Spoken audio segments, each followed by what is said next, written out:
सभी दोस्तों से नमस्ते। हमारे कुसुम लोकगीत चैनल पे आप लोगों का स्वागत है।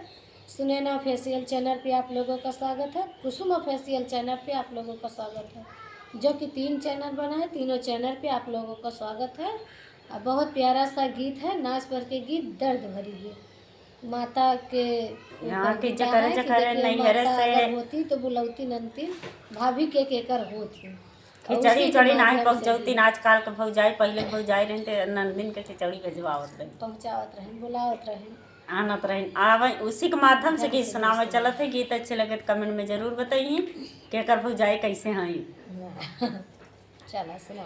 आखिया से छुए चान तारा नैहरवा में नाही बा गुजारा।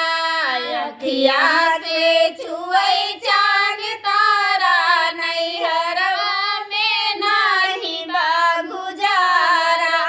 मोरी माया होती आहक भरी रउती।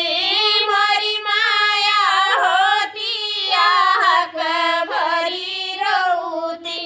भौजी न देइया कवरिया नैहरवा में नाही बा गुजारा। भौजी न देइया कवरिया नैहरवा में नाही बा गुजारा।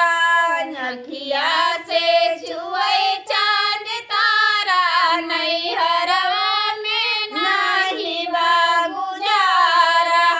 मोरी माया होती परग भर पठौती।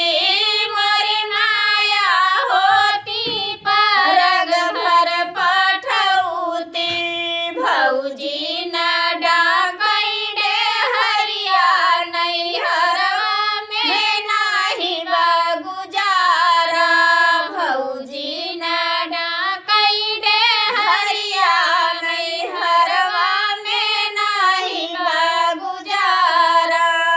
अखिया से छुए चाँद तारा नैहरवा में नाही बा गुजारा।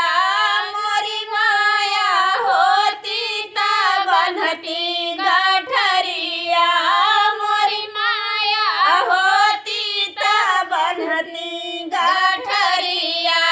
भौजी न देई लुगरिया नैहरवा में नाही बा गुजारा।